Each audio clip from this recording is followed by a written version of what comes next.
En cas d'urgence, savoir exactement quoi dire, ça peut littéralement faire la différence entre la vie et la mort. Alors voyons ensemble comment on construit ce message qui sauve. Imaginez la scène, une urgence qui survient sur le lieu de travail. Au milieu de la panique, est-ce qu'on saurait vraiment communiquer des informations vitales, de manière claire et rapide? C'est une question fondamentale. En fait, tout repose là-dessus.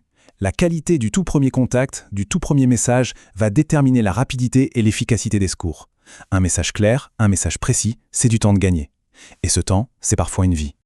Parce que oui, c'est une véritable course contre la montre. Et dans cette course, un message qui est confus ou incomplet, ça peut avoir des conséquences vraiment désastreuses.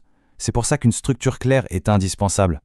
Pour garantir que l'aide arrive vite et bien, il ne suffit pas de décrocher son téléphone et de parler. Non, il faut suivre une méthode, une structure qui garantit qu'on n'oublie rien d'essentiel.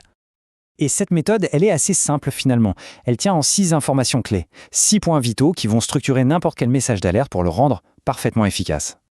Allez, on plonge dans le détail de cette structure, celle sur laquelle tous les services d'urgence s'appuient au quotidien. Voilà la feuille de route. C'est simple. D'abord, qui et où. Ensuite, quoi et combien. Et pour finir, comment vont les victimes et qu'est-ce qui a déjà été fait. On va détailler chacun de ces points.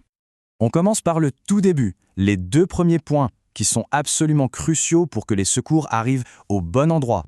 La toute première chose, c'est la base. Les secours doivent savoir qui est au bout du fil. Et surtout, ils doivent avoir un numéro pour appeler si jamais la communication est coupée. C'est la sécurité numéro 1. Voilà, c'est aussi simple que ça. Un nom, une fonction, si c'est pertinent, et un numéro. C'est clair, c'est net, c'est précis, on passe à la suite. Et la suite, c'est l'information qui évite au secours de perdre des minutes qui sont, on le sait, précieuses. Où est-ce que ça se passe exactement ?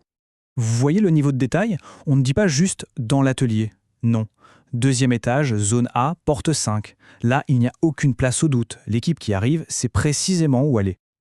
Ok, maintenant, les secours savent qui appeler en retour et où se rendre. La prochaine étape, c'est de leur expliquer ce qui se passe. C'est l'objet des 2 points suivants.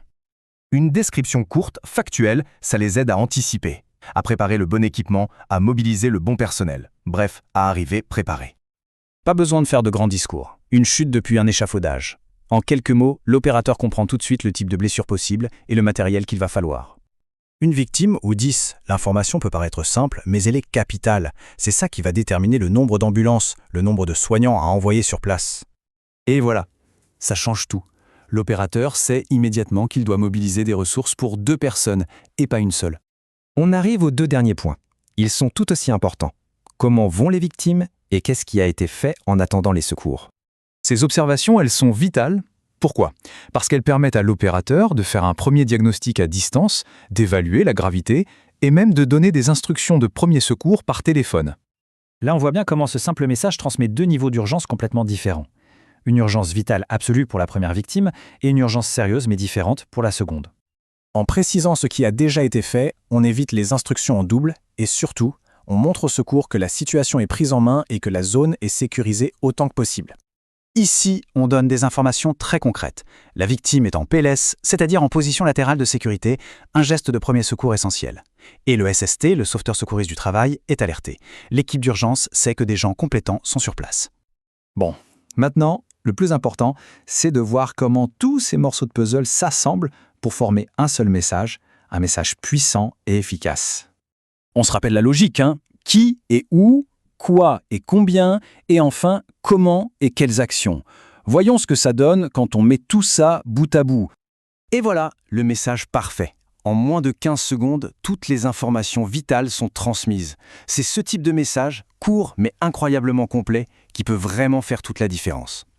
Connaître cette structure, c'est la première étape, c'est crucial. Mais la seconde, c'est de s'assurer qu'elle est connue et pratiquée sur son lieu de travail. Finalement, la vraie question, ce n'est pas de savoir si une urgence arrivera un jour, mais plutôt de savoir si ce jour-là, on sera collectivement prêt à y faire face.